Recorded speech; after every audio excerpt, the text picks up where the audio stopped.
it is not the IP people Mm, controlling the budget. It is the bigger guy, like his boss, that has the say.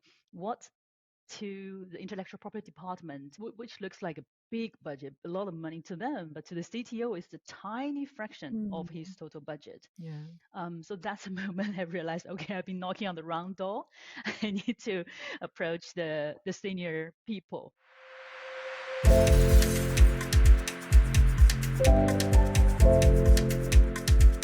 Hi, I'm Elise Tan, and I'm your host for this episode of Hard Truth by Vertex podcast.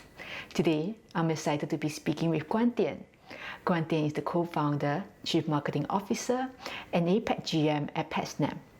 Patsnap is a leading provider of research and development analytics with AI-powered technology and machine learning. The company grew from a small 4-person operation to international prominence in the highly competitive field of pattern analytics.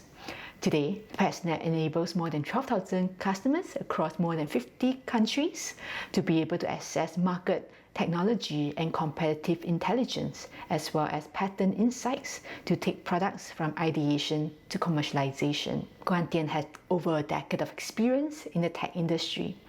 She started a career as a software engineer at Movie and then moved over to Patsnap. Right now, she leads the company's Asia Pacific business. Guan Dian has a background in management science and engineering from Stanford University and a Bachelor of Applied Science in Management Information Systems from the National University of Singapore. She was part of the 2016 Forbes 30 Under 30 Asia and 2021 Tatler's Asia Most Influential. So let me now welcome Guan Dian to the show. Hi, Guan Dian. It's so nice to have you on the show. How are you today? Hi, Elise. Thanks for having me. I'm doing well, doing well. Happy to be on the show.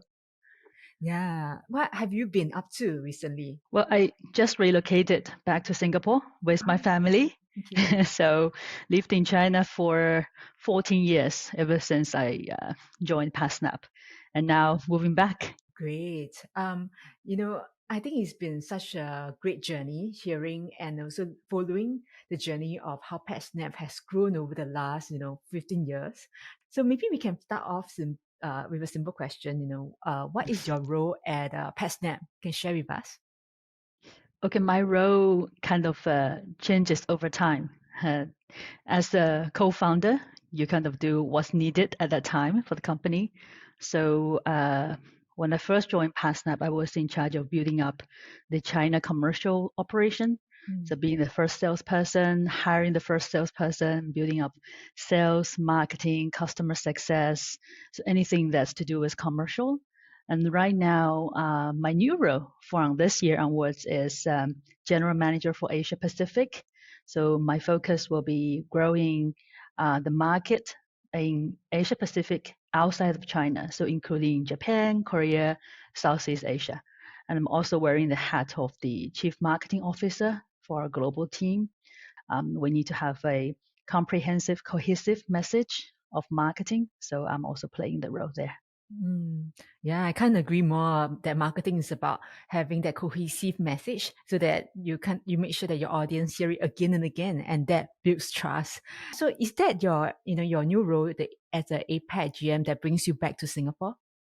Yes, yes, that is one of the reasons. And also, we realized that we passed that being a Singapore company because in the last 15 years, we were spending so much of our time outside of Singapore, growing the US market, Europe market, China market.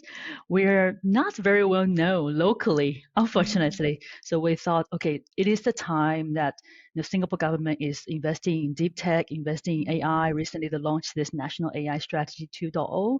There's a lot of exciting things going on. We really want to spend more time here, working closely with the local innovation community, contribute in whatever way that we can.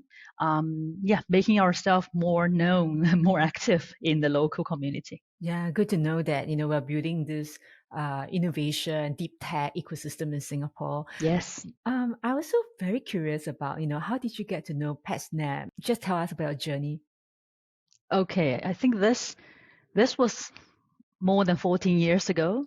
We went to this NUS overseas college. Uh, short NOC, I think many of us will agree that it is the life-changing experience for us. As Yeah. undergrads, we were sent to one of the most entrepreneurial areas in the world. So I went to Silicon Valley for a year. During that 1 year, I would say there was a seed deeply planted in my brain to say that, okay, one day I want to either run a startup or join a very early startup and grow with the company. And when I came back to Singapore in my final year, like any final year student, you take on internships and in banks, in consulting firms. That's what I did. So I did an internship at Credit Suisse, trying to experience how is it like working in the financial industry.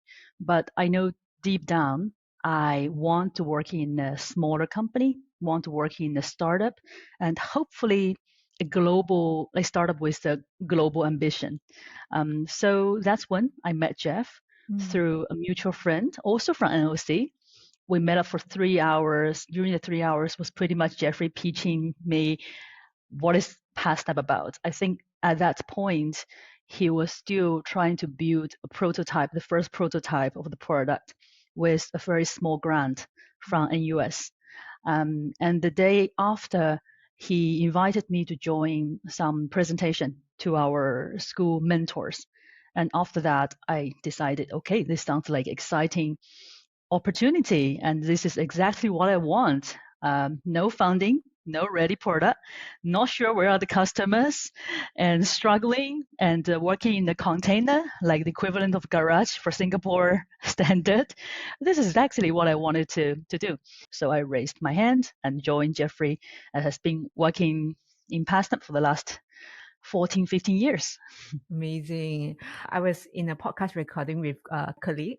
So Mm, she was saying that really the best time to start a business is in your 20s because you are absolutely. young, energy, you have nothing to lose. And I guess that time without kind of the burden of, the real world, you might be more Yes. creative as well as solving problems. Exactly, exactly. I think especially as a woman, when you're in your 20s, when you don't have any family obligation, you don't have children, that's the time where you can really be like all in and don't have to worry about anything else at work. So you can put in the hours and really give your best, nothing to lose. So I would suggest the same thing. Start early if you want to start up something. Yeah, that's a good point, and that also brings me to share that this is part of our International Women's Day series. So every Mhm. year we have this female founders, Vertex female founders series, where we hope to It's cool. be able to share insights, share great tips, hard truth, advice from our female founders who has been through such a enduring journey. So really nice to be hearing this from you. Patsnap has really grown a lot in the last 14, 15 years. I was just reading, the phenomenal achievement that you have done, 100, I think 186 million patents, and am I right? Yes, you got it right. So some of these patents are dating back to even the 1800s. This That's is right. Patsnap is operating across 170 jurisdictions, across six markets, which include Singapore, obviously, but UK, US, Canada, Mm. Japan, China, and now they employ over 800 people. So some of the Now we have users. 1,200 pass snappers globally. Great. And then, and some of the users include the famous vacuum maker, Dyson, as well as SZAC DJI, one of the world's largest drone makers. So it's really phenomenal. And I just want to ask you, were there any memorable challenges that you've been through?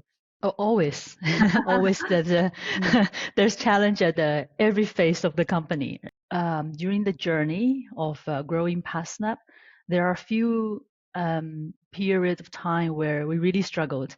I think at the beginning, it's always difficult. We are in a B2B enterprise space. So compared to B2C, in the B2B space, in general, it's harder. It takes longer time to build a product that meet the product market fit. Essentially, we ourselves are not the users. If you're building something like WeChat, you are the user. In Patsnap's case, it's those CTOs, the R&D engineers, the intellectual property professionals like lawyers or the IP researchers. Those are people who have many years training in their domain, have deep domain knowledge. It is really difficult for someone like us coming from outside of the industry, trying to understand what's their daily work like and trying to build a product that's useful for them. And on top of that, Patsnap is a B2B business in the information service space, meaning that our entire software is built on top of pile of data. We're not a workflow software. We are a information service. So all this data, like you just mentioned, all these global patents from 170 different countries, and all the related information such as the litigation, the citation relationship, scientific journals and papers, court cases, also like technology, investment, merger and acquisitions. So all this data takes a lot of time and also the know-how to acquire, to clean, to process, and to make it useful to users. So we have like kind of two layers of difficulty at the beginning. We had not much experience in this industry, and back in those days, Singapore's early venture funding scene was not as active as it is today. So there were basically no funding sources. Unlike if you start up something in Silicon Valley, there were more options. So lack of funding and very high barrier for entry took us a long time. I think around 5 years until we hit the first product market fit. We have the MVP that satisfies a small group of customers' needs. So that was really, I think, some of the struggle you can imagine during the early years. So obviously, we spend very little money, and we pay ourselves very little salary. And the four of the co-founders, we were living in a small, tiny apartment in Suzhou. And during the day, we work together until midnight. We go eat some street side barbecue, and we ride our secondhand scooter back to the home that we shared. And the next day, things going on continue again. So I think those were the difficult times at the beginning, but also was fun memories. Yeah, I mean, we also had the privilege of having your co-founder Jeffrey at the event at Vertex. So it was called Hard Questions with Jeffrey Tiong. Yeah, Okay. he shared about what you mentioned, the hard journey that you all have gone through. He even, shared the famous story of turning off the heater Yes. in the very cold winter in China. Yeah, and now you mentioned about how you have really gone through 5 years of trying to find the product market fit. And I don't have words for that because it sounds really incredibly patient because in today's world, right, we all want instant results. We want the cash to come in, but it didn't work that way. I read that in the beginning, you guys were thinking about legal team being the payer, right? But along the way, something happened. Tell us a bit about that. Oh yeah, that was the interesting story. Right now, if you look at Patsnap's product portfolio, we have multiple products targeting at IP professionals and R&D. But back then, we only had one product, which was a global patent search analytics platform, mostly targeted for the intellectual property professionals. So naturally, we will look for those people to try to make a pitch, try to make a sell. So me being the first salesperson, leading a small team in China, literally was knocking on the door on any company, traveling 2 hours by bus to try to get them interested in our product. And the result was there was not much sales done. And one thing happened one day. It's one of these major semiconductor companies' IP manager, and he wanted to help us. By the third time or fourth time I visited him, he's like, okay, Guan Dian, I need to be honest with you. I don't have the budget. Back then, having no corporate training, I was like, okay, there's such a thing called a budget. You can't just buy, right? Okay, so then you don't control the budget, and who control the budget? Who have the decision making? He said, okay, it is the decision of my CTO. So if my CTO is convinced, it's easy. So he told me that his CTO is a very well-known guy, 50-year-old. They hired him from Silicon Valley back to run this company. And every Friday afternoon of the last Friday afternoon every month, this guy will host a meeting for all the senior VPs of engineering or business units of that company. He said, I would try to get your slot into that meeting. You can present to him, and then it's up to him to decide. So on the Friday, I went in. It's a room full of like 40, 50-year-old male or engineers. So I did a 15-minute pitch. Of course, I was well prepared. And I remember seeing the CTO's eyes really widened when he saw me demoing Patsnap product. And I was able to demonstrate that we could trace all his personal inventions all the way back to the days when he was in university. He was really impressed. So after the 15 minutes pitch, when I'm outside of the room, right, the IP guy just called me and said, okay, our CTO said, yes, we can buy your product. Then I was like, oh, okay. So it is not the IP people controlling the budget. It is the bigger guy, like his boss, that has the say. What to the intellectual property department, which looks like a big budget, a lot of money to them, but to the CTO, it's a tiny fraction of his total budget. So that's the moment I realized, okay, I've been knocking on the wrong door. I need to approach the senior people. So that's when, of course, we read about how to do sales because nobody taught us, and I realized, okay, there's such thing called you have to validate who is the decision maker, what's the budget, what's the decision making process, which I had no clue before that. We have to go after the R&D people. Yeah, I mean, I have a lot of thoughts when you share your story. One is definitely sometimes success is really opportunity meets efforts. Efforts, can see that you have put in so much effort through your presentation and also having 3 meetings with the team before you get your break. Yeah, so realizing that it should be the R&D team that you should go after. How long has it been since the beginning of the search? Yeah, so Patsnap was founded in 2007 by Jeff, and around 2012, so 5 years later, we find the first MVP. And this event I just shared happened in 2013. So that was like roughly around 1 year of trying and hitting the wall again and again. And then you realize, okay, going the wrong direction. Yeah, but kudos to you guys. You guys never gave up. Previous episodes, we had Joseph Poir, who is the co-founder of 17 Life. So he also say that you never actually fail unless you stop, right? Unless you give up. Yeah. So I think yours is really a good and positive example, which is really nice. I also want to switch gear a little bit. So this year, our theme is that of resilience, and clearly you do display so much resilience, through your time at Patsnap. So do you want to maybe share some advice for female founder at this point? Yeah, if we have no strength, resilience is the only virtue. The Patsnap team we can claim credit for resilience. But I would say some of the challenges in early years, whether you're male or female, the difficulty to build trust with the stakeholders, whether it's customers, investors, or business partners, when you do not have a track record, is extremely difficult. And I would understand if I were in their shoes. So it's completely normal that they didn't start by trusting me.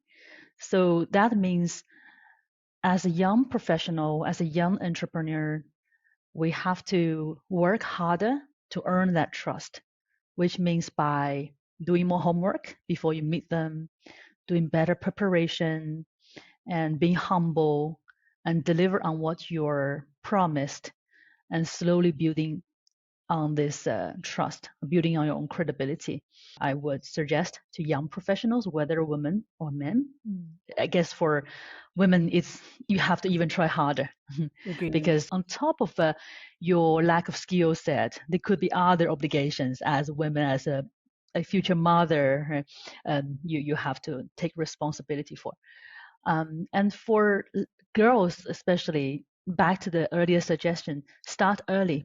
Because in my 20s or even early 30s, I feel that I had no personal life, really like no social life. Sometimes I reflect back, it's like I don't even keep in touch with my friends at all because every day it's working, working, working. And from morning to evening and Saturdays, Sundays. So I think when you are in 20s with no family obligation, all this is tough, but it can be done once you have your own family. So I had my first child in 2022. He's 15 months old. So thank you. So last year is the first time I really feel that this so-called very cliche saying of women have to balance work and life, it was really true. Really, it's really hard to balance because I remember I had to go on a business trips to the UK, to the US for like 10 days and leaving my child at home. I felt very, very guilty and I really want to be with him. But when I'm being with him and I couldn't attend some of the business meetings, I feel guilty that I couldn't deliver on the business part. So it was constant struggle. So again, do that early while you don't have all these obligations. And when you come to the time where you have these obligations, hopefully you already kind of build up a supporting structure that can help you at work. Your colleagues can help you, can back you up. And at home, you have your partner, parents, or nannies, all this, your own small team at home to support you while you're away from home. Going back to the theme of resilience, I also want to ask you if there's any memorable experience of you feeling like you overcome adversity and being able to bounce back. Could you share a story? Well, as a team, Patsnap went through a lot of challenging times where at each of those point of time, we could have given up. For example, in 2011, we had to let go 80% of our staff back then. Back then we had like 40, 50 people and only kept 10 people. And for the 10 people who were still with us, we have to cut the salary starting from us and communicate with employees to sustain. So that was a really difficult time because you didn't know how long you would last. And we didn't know where to raise the next round of money. And it seems that it's endless product development life cycle. So that was quite difficult.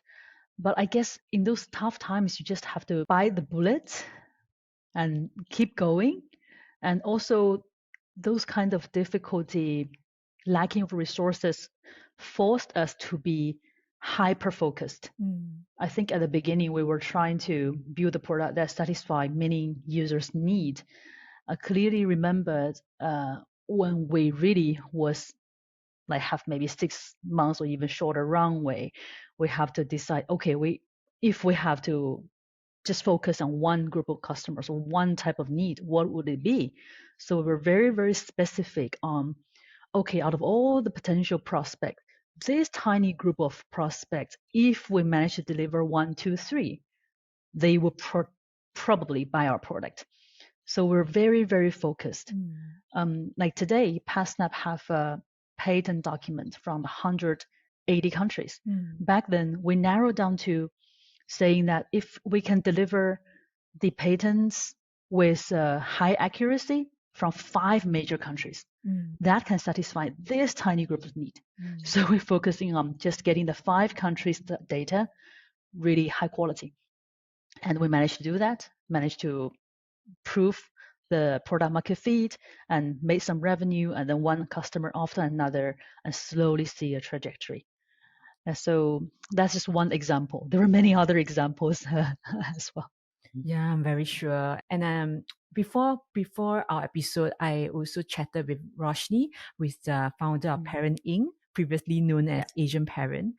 So she also highlighted that, for like two things. So one is mothers, females, like we only really started working full time, as a as a gender 50 years ago, and there's really not much playbook in terms of how to deal with life, how to manage both work and family.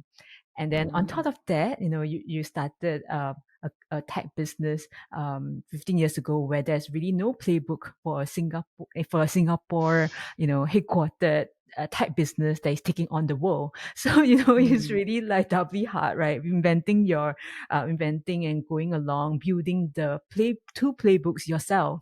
Easy. Were there sacrifices that you made along the way? I think this going back to the NOC days. I think both Jeff and I, throughout this program, it was so clear to us that we want to be an entrepreneur in the technology space and make impact to the world.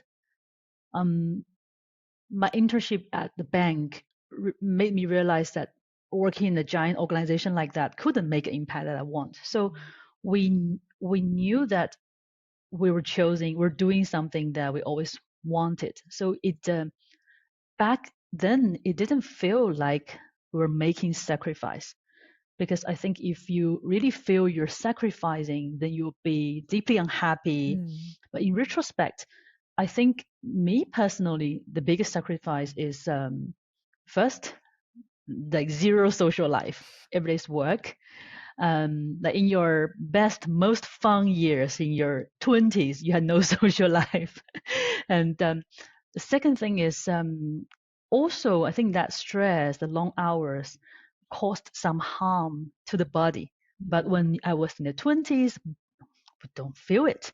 You feel like, okay, work over, you pull all-nighter, and the next day, 2 coffee, you're going again. But then when you hit 30s, some of these problems that accumulated come to hit me. So I was 1 year suddenly like had a lot of health problem come out all together. Yeah, then I realized that, okay, this is a long journey. I have to work sustainably. I cannot just keep like withdraw from my body without like deposit into it, so to speak. So I think in retrospect, it's these two areas that I feel as an individual that was biggest sacrifice. Yeah, thanks for sharing this personal story. Yeah, it's a timely reminder, right, that we have to also care for ourselves so that we can continue the race. Thanks for sharing so many hard truths for entrepreneurs and even female entrepreneurs on the show.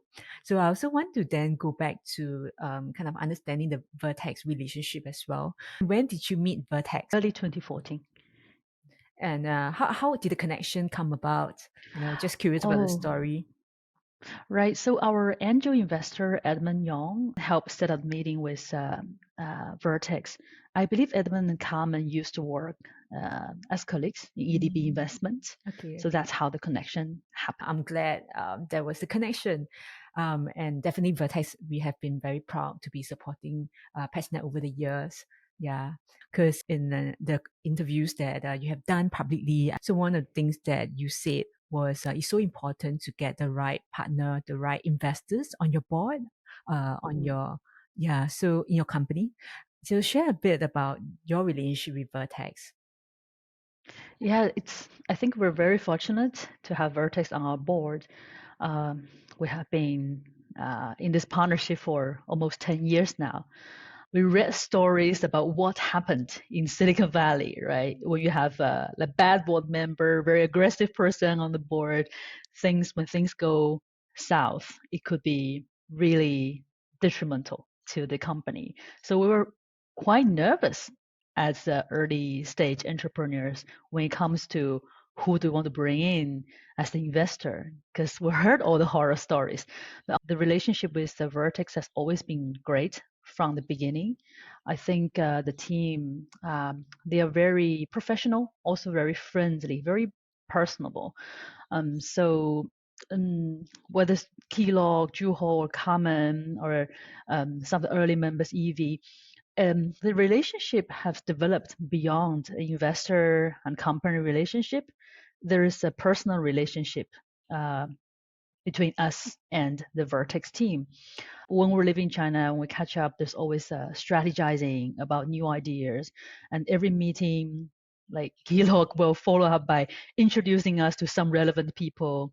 And when the time came during our Series C fundraising, I remember Vertex team was pretty much did all the introduction to all the subsequent rounds of venture capitalists, Sequoia, Shunwei, and a bunch of others. So very quickly for us to be able to enter the door of these famous VCs and present ourselves. So yeah, in many ways, Vertex team was super helpful, super kind people. So we really appreciate this relationship with them. Just really good to hear.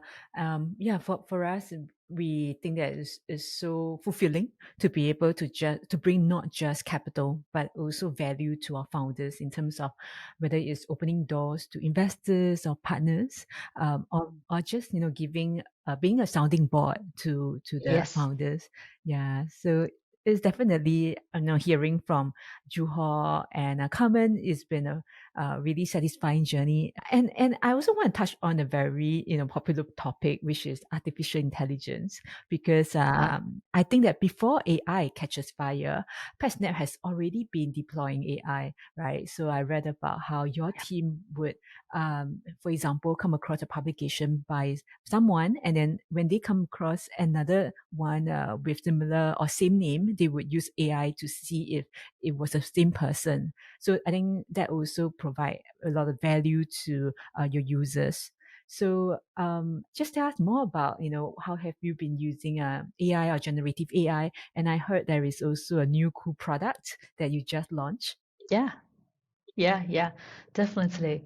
As early as even like 2015, 2016, we were developing things in terms of like computer vision or natural language processing. So because patent documents or scientific journal papers is very heavy with text, and it's very meaningful if the machine could understand the meaning of certain text in our industry. So we're developing a lot of tools to enable users to have a faster, smarter way of looking for information.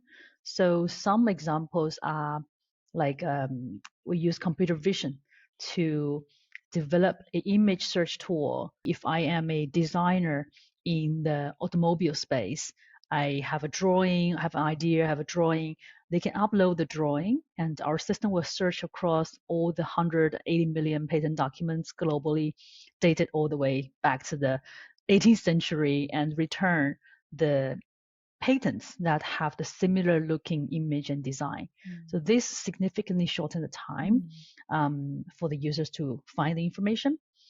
We also developed this semantic search capability where in the old times, users have to write very complicated Boolean queries with wildcards, with all this computer jargon in order to find the exact information. But with a semantic search, we allow users to just input a paragraph of description, of technology description in their own words, and the system will be able to understand what the intention, what the user is trying to look for, and we will help return the results very quickly. And we even benchmark these results with some of the professionally searched results. For example, searches done by patent examiners from the various patent offices, and the match rate is very, very high.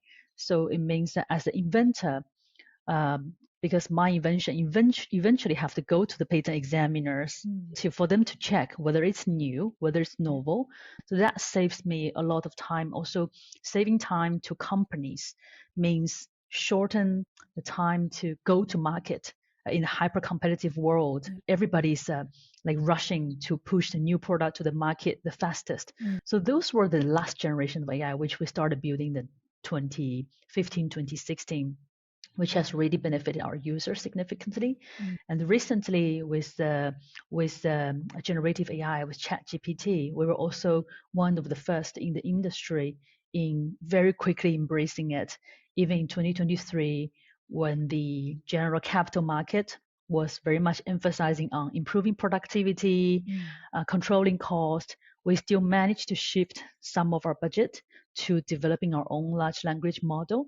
So we're the first one that come out with a large language model developed, trained by Patsnap team instead of using some of the open source, instead of using some of the commercial ones, the outside ones. So our users will enjoy a high level of security because all what they're searching will not go to ChatGPT, will not go to Anthropic, for example.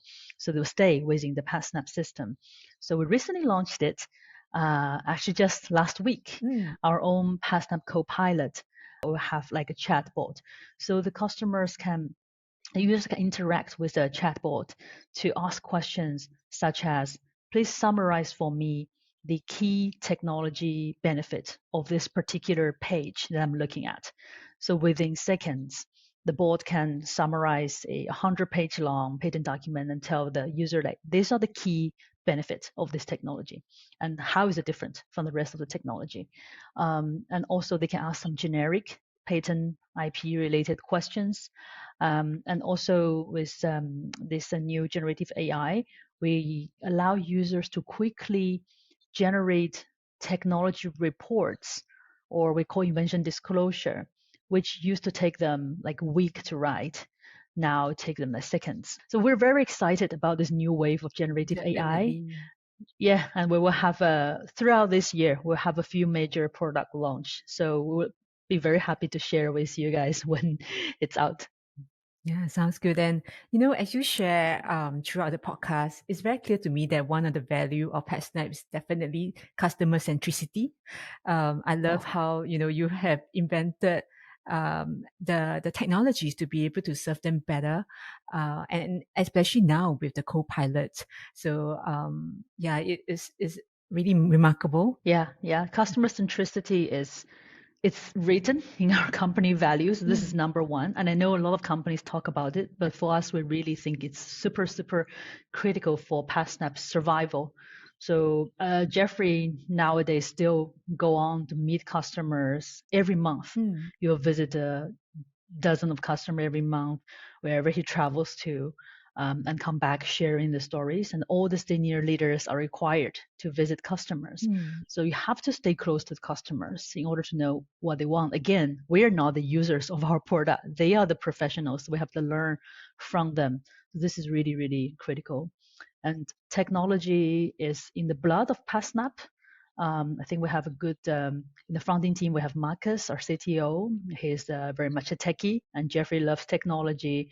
And we all come from engineering, computing background. So from day one, it's always to think of ways how we can leverage technology to solve the problem rather than how to leverage professional human beings to solve the problem. So that's what differentiates Patsnap from some of the incumbents as well. It's definitely very visionary.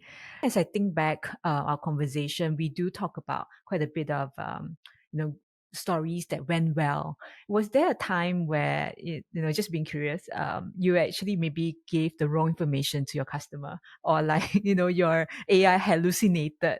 Not really AI hallucination, because we, again, unlike the general large language model, this large language model we develop is trained based on real patent data. So everything is traced back to the source. So we don't have the problem of hallucination. In terms of, I think in terms of disappointing users with bad search results or bad product experience, I think yes, we always had that. Not so much in recent years. I think more in the early years when we're still trying to perfecting the product. So sometimes we did have to put in some manual hours to compensate. I do remember that some of the early customers, they gave us their trust by subscribing to our product, and the product failed to deliver. We have to even pay money to hire some outside professional searchers and to help them finish their work. I do remember receiving calls from customers to say that we trusted you, so we buy this product, but now it's not working. What do we do? I was like, okay, we will do everything we can to help you, right, to deliver our promise. But I think the central theme that you guys have choose to take on is being trustworthy, being committed to delivering the solution that you promise. And I think oftentimes customers would overlook the kind of issue that comes up, because as long as you really help them to solve it in time. Yeah. So that's Absolutely agree amazing. with you. Yeah, like when we kind of have screw up, we were nervous, but then turned out that customers can be quite forgiving if you are transparent, you're honest, and you are genuine. So I absolutely agree with what you just said. Yeah. So we are coming towards the end of our conversation. I just want to take the opportunity to ask you if you have any hard truths, advice to share with someone listening to this show before we end. Maybe can share something from my personal perspective. Sometimes we kind of I kind of had doubt in myself, but then I managed to overcome some challenges and managed to deliver and even surprise myself. And over the time, the confidence was built up. And also, maybe this is a female thing or maybe it's a personal thing, is that throughout all these challenges, sometimes you get really emotional because you care so much about it. You're so vested, so that you kind of emotionally very much impacted by those challenging situations. But in retrospect, life is short. And this is whether you're being an investor or being an entrepreneur or being a banker, whatever you do, this is just part of your life's journey. And there are many, many things in life that's important. So we'll still do the same things, the same decisions I made, but I wish I could do it without that much emotional attachment. So it could be more detached, kind of seeing yourself from a higher position. I think that way is more healthy. Thanks for picking up that topic, right? Of trying to have more confidence in ourselves and to kind of overcome the doubts that we have. Yeah. So I mean, there are many ways to deal with this, and the first thing comes with awareness. So thanks for bringing that up. Really, Patsnap and your team is very visionary. So, what is your vision, for the future of Patsnap? How do you see the company evolving in the next few years? Yeah. So the vision for Patsnap is we would like to become the go-to place for all R&D professionals. Just like if you are professional in the finance industry, whether you're an investor or you're a banker, the first thing you opened the day is the Bloomberg terminal. So we want to become the Bloomberg terminal for R&D engineers, from all the way from giving them the inspiration for ideation to managing their innovative projects to collaborating between the various departments in the organization or monitoring the latest technology trend. So all those junctures, all these critical points where the user needs to source for relevant information, trying to make decision or trying to collaborate, working with others around the innovative technology development project that this user is working on. We hope to be the go-to place for them. Yeah, makes sense. And I'm sure, one day you'll be able to achieve that given the kind of grit and Thank you. We barely scratched the surface. Yeah. And with this, I come to the end of our conversation, and I really want to thank you for taking the time. Thank you, Yelis. Yeah. And really, I enjoy hearing the stories that you shared. Yeah. Thank you.